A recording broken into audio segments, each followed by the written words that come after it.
방정들 하시고 기도하시겠습니다. 하나님 아버지, 말씀을 기다리는 저희들에게 천상의 맑고 깨끗하고 신령한 귀한 말씀을 들려주시기를 원하옵나이다. 그 말씀이 저희들의 영혼에 닿을 때에 죄악된 세상을 싸워 승리하는 힘을 얻게 하여 주시옵소서. 예수님 귀하신 이름으로 기도 올리옵나이다. 아멘. 오늘 여러분들에게 들려드릴 하나님의 말씀은 디모데후서 2장 말씀입니다. 그 중에서도 특별히 7절의 말씀에 근거해서 예수의 주신 총명, 그런 제목으로 말씀을 나누도록 하겠습니다. 사람이 머리가 총명하다, 혹은 머리가 아주 스마트하다, 혹은 머리가 좀 둔하다, 답답하다, 이런 얘기를 우리가 많이 합니다. 사람들과 사람끼리. 그래서 머리가 잘 공부가 잘하고 좀 뛰어난 사람들을 우리는 총명한 사람이다, 혹은 명철한 사람이다, 그렇게 이야기를 합니다. 그러면 이 총명이, 명철이 어디서 오는가? 야고보는 이렇게 두 가지로 이야기합니다. 하나님으로부터 오는 명철이 있고 세상으로부터 오는 명철이 있는데, 세상 지혜는, 즉 명철 지혜지요, 그 지혜는 뭐가 불량하고 어딘가 모르게 깨끗하지가 못하고 목적도 그렇고 결과도 그렇고 다 뭔가 좀 문제가 많은 것이 세상 지혜다, 즉 마귀로부터 오는 지혜다, 그런 얘기입니다.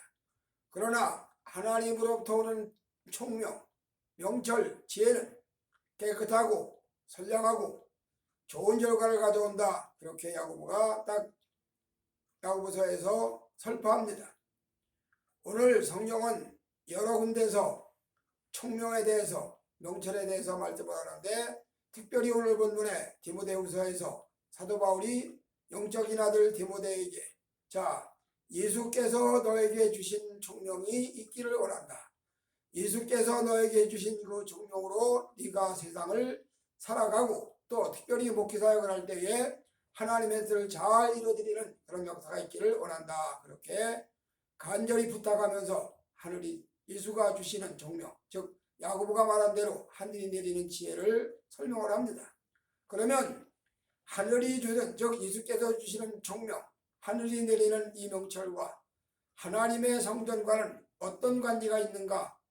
따로따로 떨어져 있는 것 같지만 다 연결되어 있는 것이란 얘기입니다. 한 끈에 연결되어 있어요. 그래서 성경은 하나님의 성전에 대해서 많이 이야기를 합니다. 오늘날 많은 사람들이 예배당을 가리켜서 성전이냐 아니냐 시비가 분분합니다. 오늘 물론 신약시대의 예배당이, 교회가, 즉 예배장소가 구약의 성전은 아니겠죠. 그러나 구약의 솔로몬 성전이라든지 이런 성전은 아니겠지만 하나님께 예배하는 집이라는 의미에서 성전인 것은 맞습니다. 거룩하니까, 거룩하신 하나님 앞에 예배하고자 오래 모인 사람들이 모인 그 집이니까 성전이 맞죠. 어쨌든 성전이든 아니든 그런 얘기를 하려고 하는 게 아니고, 하나님이 주시는 성전, 즉 이 성전 속에 하늘이 내리는 총명도 포함되어 있고 하늘이 내리는 지혜도 그 속에 다 포함되어 있다, 그런 얘기입니다. 그리고 성전은 우리가 늘 잘 얘기하는 대로 눈에 보이는 성전, 즉 예배당, 건물, 교회, 성전이 있고, 눈에 보이지 않는 불가시적인 성전, 즉 심령교회, 영혼에 있는 교회, 하나님의 나라가 이루어진 교회, 하나님의 나라가 이루어진 생명, 그런 생명을 가리켜서 우리는 눈에 보이지 않는 성전이라 그렇게 말을 합니다. 그러면 여러 번 말씀을 드렸지만 이 땅의 예배당은 천국의 지점이고 천국은 하늘 성전의 본점입니다. 하늘 성전은 본점이고 이 땅에 있는 교회는 지점이니까 사실 연결되어 있는 거지요. 이런 맥락에서 한번 생각해 보도록 하겠습니다. 첫째로, 성전이 열려서, 성전이 보여서, 성전이 그 속에 이루어져서, 영혼의 성전이 이루어져서 총명을 받은 사람의 첫 번째 모델이 누구냐? 요나를 들 수가 있겠습니다. 잘 아시는 대로 요나는 하나님께서 저 니느웨로 가서 하나님의 복음을 전해라, 즉 하나님의 명령을 전하라고 명령을 하나님이 내립니다. 그런데 하나님 요나는 하나님의 그 명령을 안 들으려고 하나님 나 니네로 안 갑니다. 만약에 내가 니네로 가서 하나님의 속성을 내가 너무너무 잘 아는데 하나님 마음을 내가 너무 잘 아는데 내가 가서 니네 백성들에게 하나님이 심판한다고 얘기하면 그들이 만약에 회개하면 하나님은 심판 안 내릴 거 아니십니까? 그러면 심판 내린다고 한 나는 뭐가 됩니까? 나만 속된 말로 세상 말로 소망신 개망신 다 사는 거 아니겠어요? 그러니 나 그런 거 하기 싫어요. 안 갑니다. 그러고 니네로 가는 대신에 다시스로 정반대 방향으로 가는 배를 타고 뱃속에 배 밑창에서 내려앉았습니다. 그리고 그 맨 밑창에 가서 에라 기왕 밑창에 내려와 있는 거 편안하게 누워서 자자. 그러고 잠들어 버렸습니다. 배가 바다 중간쯤 왔을 때 갑자기 바다에 대풍이 일어나면서 그냥 뭐 별의별 역사가 다 일어납니다.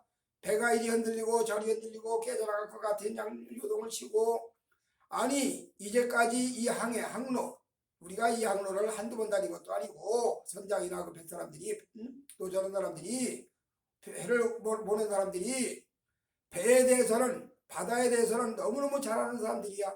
한마디로 전문가들인데 어느 항로로 어떻게 다니고 언제쯤 풍랑이 일어나고 언제쯤 한이바람이 일어나고 어느 때쯤 세니가 일어나고 이거 다 너무너무 잘 아는 사람들이야.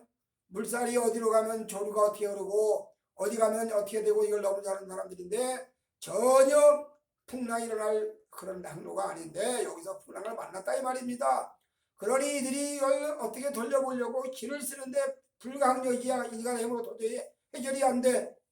그래서 배 안에 있는 사람들이 입에서 나오는 말이 야 우리 중에 누군가가 하늘의 하나님에게 뭔가 진노를 산 자가 있는가 보다. 그러니 누가 그런 자인지 찾아보자. 제비뽑기하자. 그래서 각자 자기가 믿는 신을 다 부르고 자기가 섬기는 신을 다 찾아 호소를 해도 기척이 없고 도무지 방법이 없어. 그런데 마침 저 배 밑창에 잠자는 자가 있어. 선장이 내려가서 너 지금 제정신이냐? 너 이건 우리가 여기 배 탄 사람들이 다 지금 파이가 뒤집혀가지고 깨져가지고 다 죽여서 얘기하는데 너는 잠이 와? 이 판국에 잠이 와? 하고 깨워가지고 너 도대체 뭐하는 자야? 그러니까 여차여차해서 내가 이만저만 해가지고 여호와의 아들 피해서 가는 길이다. 그러니까 그래 바로 원인은 너에게 있었구나. 이 풍랑이 일어나는 원인이 바로 여기 배에 탄 다른 사람들의 문제가 아니라 바로 내 문제였구나. 그러고 요나를 결국 제비를 뽑아봤어. 요나가 뽑혔어. 딱 뽑혔어. 그러니 어떻게 할 거냐? 배에 탄 사람들이 배에 있는 사람들이 하나님을 향해서 하나님 우리는 이 생명에 대해서 죄가 없습니다. 이자가 저지른 그 죄로 인해서 이자는 당연히 바다에 던져지는 겁니다. 그러니 이자를 우리에게 행여라도 우리가 죄 없는 자를 바다에 집어던졌다고 우리에게 벌레를 주지 마시옵소서 하고 하나님 앞에 하소연을 하고 바다에 던졌어. 그랬더니 이게 웬일입니까? 그렇게 사납던 풍랑이 바람이 파도가 아주 조용해졌어. 그제서야 배에 탄 사람들이 다 하나님을 두려워하고 무서워했다. 그런 얘기가 요나서에 나와요. 그리고 바다에 던져진 요나는 바닷물 속에 들어가서 바닷물에 잠길 수밖에 없는 상황에 큰 고기가 입을 딱 벌리고 있다가 얼른 꿀꺽 집어 먹어버렸어. 그래서 요나가 그 물고기 뱃속에서 들어가서 사투를 합니다. 물고기는 요나를 야 배고픈 참에 한 끼 식사 잘 됐다 그러고 집어먹었는데 소화를 시키려고 기를 써도 소화가 안 돼. 물고기가 만약에 말을 했다면 아니 이게 뭔데리 소화가 안 되지? 아니 이게 뭔데리 소화가 안 되지? 아니 내가 적어도 이 내 소화 기능이 든든하고 단단한데 어째서 이게 소화가 안 되지? 그러면서 기를 쓰고 소화를 시키려고 기를 쓰고 요나는 요나대로 소화 안 나가려고 기를 쓰고 그렇게 사투를 벌이는 겁니다. 그 뱃속에서 물고기의 모든 액이 요나의 눈으로 들어가고 귀로 들어가고 코로 들어가고 입으로 들어가고 자 이거 참 뭐 그 정황을 어떻게 말로 다 하겠어. 이런 상황에서 요나가 정신을 차리고 기도하기 시작을 합니다. 하나님 간절히 기도합니다. 얼마나 기도가 깊어졌던지 요나서에 보면 내가 바다 밑에 풀까지 내 영혼이 내려앉았나이다. 그러고 음부의 빛에까지 내가 바짝 왔나이다. 그렇게까지 다 고백을 합니다. 그리고 그 요나 영혼이 물고기 뱃속에서 3일 밤 사흘 낮 기도에 투쟁을 하는 사이에 영혼이 얼마나 청결해졌는지 어두웠던 영혼이 다 맑아집니다. 혼탁했던 영혼이 깨끗하게 정리가 됩니다. 그야말로 혼잡스럽고 혼탁스럽고 혼미했던 요나의 영혼이 다 정리가 되면서 명철해집니다. 총명해집니다. 밝아집니다. 이렇게 밝아진 그 요나의 영혼 속에 하늘 성전이 보입니다. 그리고 하늘 성전이 보임과 동시에 그가 그 전날에 기도해놓고 다 잊어버렸던 기도가 생각이 납니다. 그래서 나의 서원을 주께 갚았나이다 하는 말씀이 요나서에 나와요. 무슨 서원을 어떻게 했는지는 모르지만 요나가 그 서원의 내용을 주 앞에 토해놓고 서원을 갚았다. 물고기 뱃속에 3일 밤 사흘 낮이 얼마나 중요한지 말로 다 못합니다. 이렇게 중요한 그 과정을 요나가 거치면서 그 영혼이 맑아지고 그 영혼이 깨끗해지고 그 영혼이 청결해지면서 마태복음에 주님 말씀한 대로 마음이 청결한 자는 복이 있나니 그가 하나님을 볼 것이며 마음이 청결한 요나의 심령 속에 하나님이 보여집니다. 깨끗해집니다. 그러고 요나는 하늘나라를 향해서 성전에 보여지는 그 속에서 자기 영혼의 모습들을 진단한다 그 말입니다. 그렇게 영혼이 깨끗해지고 청결해진 그 요나의 역사가 요나의 그 언어가 요나의 그 하나님의 말씀의 대언의 명령이 결국 니느웨 도성을 해결시키고 전무후무한 대붕의 역사를 이뤄낸 것을 볼 수가 있습니다. 오늘 우리는 이 땅에 사는 동안에 하나님의 성전과 연결된다는 것이 이렇게 중요합니다. 하나님의 성전과 연결되는 영혼이 총명해지는 거 말로 다 할 수 없습니다. 하나님의 성전과 연결되지 않아도 세상적인 총명도 얼마든지 가능합니다. 하나님의 성전과 상관없이 세상적인 지혜도 얼마든지 가능합니다. 성경에는 예수님이 이런 말씀도 했어요. 이 세대의 아들들이 빛의 아들들보다 더 지혜롭다 그 말씀했습니다. 무슨 말이냐? 똑똑하고 영리한 걸로 말하면 세상 사람들이 더 하나님 믿는 사람보다 영리할 수 있다 그런 얘기입니다. 그런데 세상 사람들이 아무리 영리하고 똑똑한다 한들 그 영리하고 똑똑한 것은 하나님과 아무 상관이 없는 결국 세속적인 야고보가 말한 대로 악마로부터 오는 그런 영리함과 총명이고 명철이다 그 말이에요. 그러니까 단순히 명철, 총명, 지혜만 가지고만 하면 하나님 믿는 사람이나 안 믿는 사람이나 더 안 믿는 사람들이 더 명철할 수도 있지만 그러나 하늘이 주는 명철, 하나님으로부터 주는 지혜, 하나님께서 주신 총명 이거하고는 차원이 다른 얘기죠. 바로 요나는 물고기 뱃속 3일 밤 3일 낮 동안에 하늘의 총명이 그 영혼에 접촉이 되었고 하늘의 총명이 그 영혼을 사로잡아서 그 영혼이 천국 성전과 연결되고 천국 성전과 연결되다 보니까 옛날 기도했던 기도가 다 잊어버렸지만 다시 생각이 나면서 서원도 다 갚아지고 니느웨 도성도 결국 대풍을 일으키는 기폭제 원동력이 되었다. 그런 이야기입니다. 이거를 신학적인 말로 말하면 성령 충만이겠지요. 오순절 강림했던 성령의 역사를 충만하게 체험하는 그런 것을 말씀할 수 있겠습니다. 그 다음에 두 번째로 총명의 역사의 사람 스룹바벨 잘 아시는 대로 학개성전 스룹바벨 성전 이스라엘 백성들이 바벨론에 끌려가서 70년 동안 나라 없는 백성으로 포로 생활을 합니다. 시편에 보니까 그들이 바벨론 강가에 운하공사에 동원되어 가지고 노동하는 모습이 나옵니다. 그리고 운하공사라는 사이사이 틈틈이 시댁과 버드가지에다가 수금을 걸어놓고 사이사이 성전의 노래를 수금으로 탑니다. 그리고 성전의 노래를 부릅니다. 그러니까 옆에 있던 바벨론 사람들이 야 니네들 나 부른 노래 그건 뭔 노래냐? 야 내 앞에서 한번 불러봐. 그때 이들이 하는 말이 우리가 어찌 이방에서 여호와의 노래를 부를꼬 우리가 어찌 원수들 앞에서 하나님의 성전의 노래를 부를꼬 내 손이 만약에 그걸 부른다면 내 손을 찍어버린다. 내 귀가 내 입이 여호와의 성전의 노래를 저 이방인들 앞에서 부른다면 내 입을 차라리 닫아버리겠다. 그런 얘기가 시편에 나옵니다. 무슨 얘기냐? 이방 70년 포로 생활하는 동안에 이들은 참 기가 막힌 일을 겪습니다.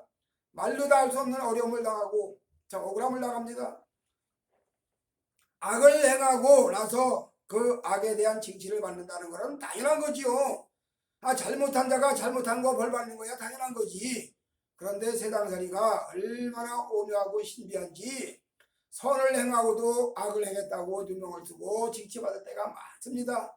반대로 악을 행한 자는 선을 행했다고 상을 받고 격려받고 장려받는 경우도 허다합니다. 이게 세상입니다. 이게 분명히 나는 그런 뜻으로 한 말이 아니지만 상대방은 그 말을 오해하고 곡해하고 철학을 역사가 다 일어납니다. 이런 모든 현상들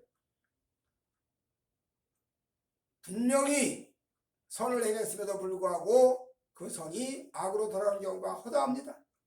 자, 이렇게 포로 생활하는 이스라엘 백성들은 선을 행하고도 악을 행했다고 억울함을 당해도 그 억울함을 누가 풀어줄 자가 없어.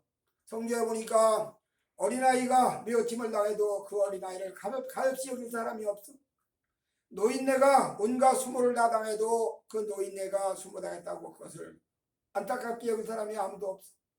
여인네가 억울함을 당해도 그 억울함을 당한 그 여인네를 위로할 자가 아무도 없어.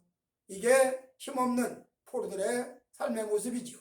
바로 이스라엘 백성들이 70년 바벨론 땅에서 포로 생활을 하는 동안에 이렇게 수도 없는 억울함을 당하고 수 없는 없은 여김을 당하고 살면서 이들이 찾은 건 뭐냐? 그래도 여호와의 성전과의 연결된 고리가 있는 사람 백성들이기 때문에 여호와의 성전에 나가서 기도하던 그런 성이 있었던 백성들이기 때문에 이제서야 바벨론 땅에서 억울함을 당하면서 비로소 옛날의 그 성전 신앙이 살아납니다. 회복이 됩니다. 그리고 구하고 또 구하고 그렇게 해서 드디어 이들이 바벨론 땅에서 정화되고 성전해지고 다듬어지고 이렇게 되다 보니까 드디어 고레스의 소를 통해서 그들이 해방을 받고 자 너희들 다시 너희들 땅으로 돌아가라.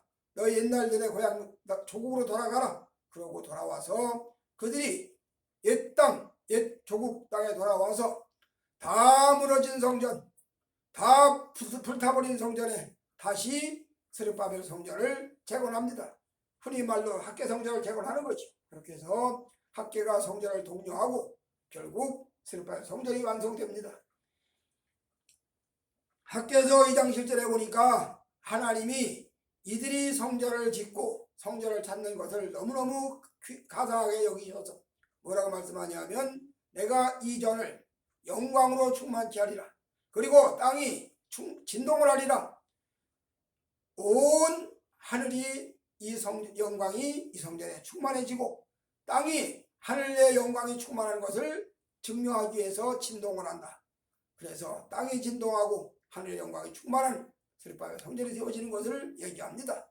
오늘 세상 살아가는 동안에 먹고 사는 문제만 가지고 살면 물론 먹고 살아야지 당연히 먹고 사는 일에 신경 써야 되지요. 거기에 애써야 되지요. 그러나 하나님과 상관이 없이 먹고 사는 일에만 온갖 힘을 다 쓰면 물론 악을 행하는 것보다 도둑질하고 강도질하고 살인 사기치고 하는 이런 자들보다야 성실하게 부지런한 자가 더 귀하겠지. 사람과 사람 사이에서는. 그러나 하나님 앞에서는 하나님과 상관이 없는 세상적인 의식주만 가지고 살아가는 사람들에게는 사기치는 자나 강도나 도둑놈이나 선량하다고 자기 딴에는 선량하다고 하는 자나 큰 차이 없어. 다 하나님과 상관없는 자들이야. 바로 이런 자들을 향해서 이스라엘 백성들은 스룹바벨 성전을 통해서 하나님과의 관계, 즉 대신 관계가 정확하게 세우십니다. 이렇게 하나님 앞에 나아가다 보니까 그들에게 하나님이 보장하시는데 사인하시는데 뭐 사인이냐? 자, 우리가 예수 믿고 구원받고 거듭나서 중생한 심령 속에 성령이 우리 속에 들어오셔서 내주합의를 하시는 것처럼 바로 스룹바벨 성전에 하나님이 내가 너희들과 함께한다, 내가 이 성전에 함께한다는 그런 사인으로 그 성전에 하늘의 영광이 충만하게 하고 하늘의 영광이 충만한 그 사인으로 땅이 진동했다, 그런 이야기입니다. 이렇게 스룹바벨 성전이 이스라엘 백성들에게 주어지는 상징, 말씀, 예표, 모든 것들이 너무너무 위대한 겁니다. 그래서 성전 중심으로 이스라엘 백성들이 성전 중심으로 여호와를 섬기는 신앙생활을 유지할 수가 있었다, 그런 이야기입니다. 이 땅에 살아가는 동안에 성전이 있었던 사람, 그런데 지금은 없어. 성전이 오랫동안 없어가지고 있긴 있는데 사용 안 해가지고 먼지가 가득 차고 거미줄이 끼고 사방간에 무슨 벌레가 우글거리고 성전이 있긴 있는데 황폐해졌어. 어떤 심령은 아예 성전이 없어. 어떤 심령은 성전이 있는데 다 회파됐어, 허물어졌어. 어떤 심령은 성전이 아주 깨끗하고 아주 잘 관리해서 그 성전에 가서 기도하면, 무릎 꿇어 기도하면 땅이 진동을 하고 두 손 들어 기도하면 하늘문이 열리고 이런 놀라운 역사가 일어난다, 그 말입니다. 기도 생활을 해보면 알겠지만 기도 생활 처음에 시작하면 보통 한 15분 내지 20분 정도, 좀 길면 25분 정도까지는 세상에 온갖 오염된 거 다 정리하느라고 너무너무 힘듭니다. 그거 다 뽑아냅니다. 그러고 25분 정도의 시간이 지난 후부터는 하늘의 생명이 강하게 접촉되는 것을 느낍니다. 이게 기도하는 사람만 느끼는 현상이죠. 오늘 바로 스룹바벨 성전의 인생들이 바로 이런 현상을 겪어냈다, 그 말입니다. 세상살이 온갖 찌들고 힘들었던 모든 삶의 고뇌를 다 하나님 앞에 나와서 토해놓을 때 그런 것들이 다 내려놓아지고 대신 하늘의 힘이 얻어지는 놀라운 사건, 그래서 하늘과 땅이 만나지는 사건이 열리고 하늘문이 열리면서 새 생명으로 연결되는 놀라운 은총 속에 잡혀드는 역사가 일어난다, 이 말입니다. 바로 스룹바벨이 이런 역사를 이뤄낸 사람입니다. 자신의 심령도 성전이 이루어졌고 이스라엘 백성들에게도 하나님의 성전이 이루어지는 역사, 그래서 성전에 가서 기도하는 사람들 지혜를 얻습니다. 성전에 가서 기도하는 사람들 총명을 얻습니다. 성전에 가서 기도하는 사람들 명철을 얻습니다. 그래서 이렇게 지혜를, 총명을, 명철을 얻은 자가 하나님 앞에서, 하나님 안에서 어떤 삶을 살아가는지는 너무너무 명확한 것이죠.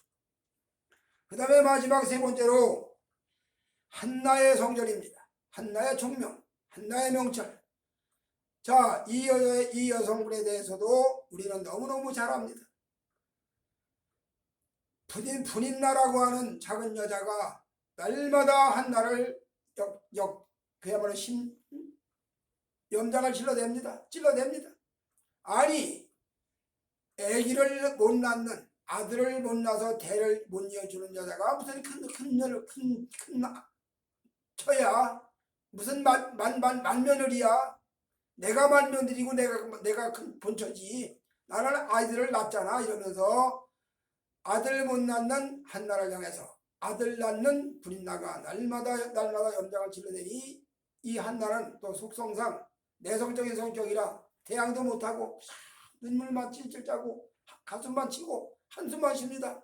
이런 여자가 성전에 가서 작정을 하고 기도할 때 그가 기도 응답을 받고 그러고 응답받은 그 결과를 고백을 하는데 뭐라고 고백을 하느냐?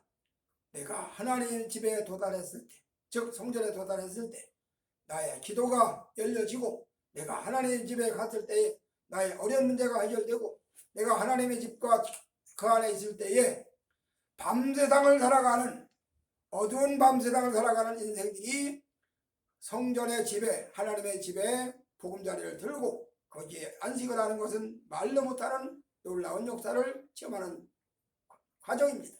바로 한나가 그 과정을 체험을 한 겁니다. 늘 갔던 성전이지, 늘 갔던 하나님의 집이지. 그래서 그때는 그냥 건성건성 지나다니고 지나갔어. 그런데 그가 막상 어떤 고충과 고난을 겪고 어떤 결정적인 사건을 만났을 때 하나님 앞에 결심하고 기도했더니 그때 보여줬던 성전은, 하나님의 집은 다른 차원으로 다가왔다, 그런 이야기입니다. 새롭게 세워진 게 아닙니다. 이미 다 하나님 집이 있었어. 이미 다 오래전에 다 있었어. 그러나 한나가 자기 심령에 하나님의 집이 이루어지는 것은 이때 처음으로 경험하는 겁니다.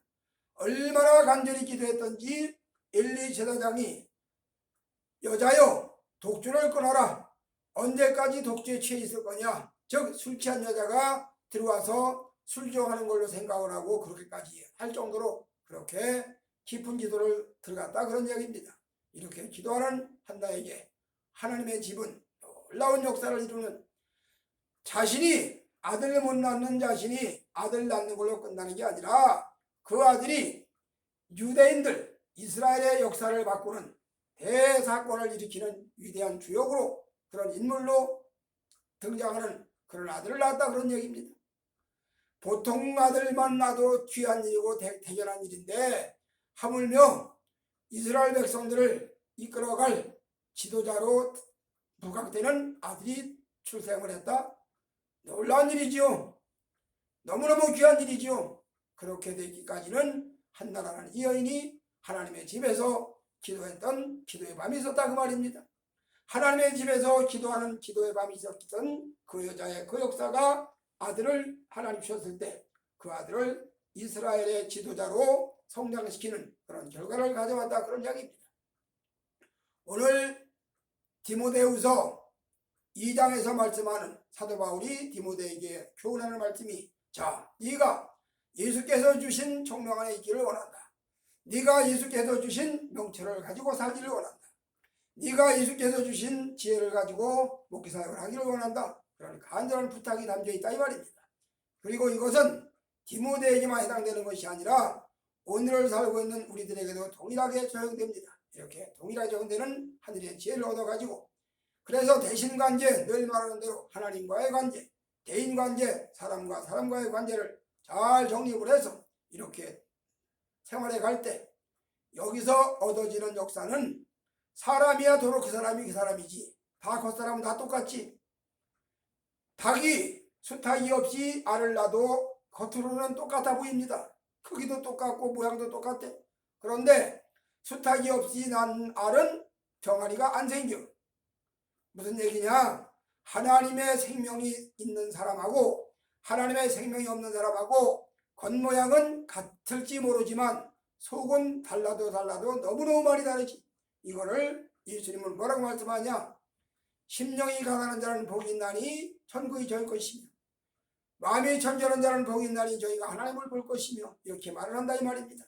오늘 아무쪼록 저와 여러분이 사도 바울이 디모데후서에 교훈했던, 디모데에게 교훈했던 이 교훈의 말씀이 오늘 우리에게도 그대로 적용되어서 세상적인 총명 가진 자, 세상적인 명철 가진 자, 세상적으로 영리한 자, 세상적으로 똑똑한 자, 세상적으로 지혜 있는 자 얼마든지 많습니다. 이 시대는 다 똑똑하고 다 명철합니다.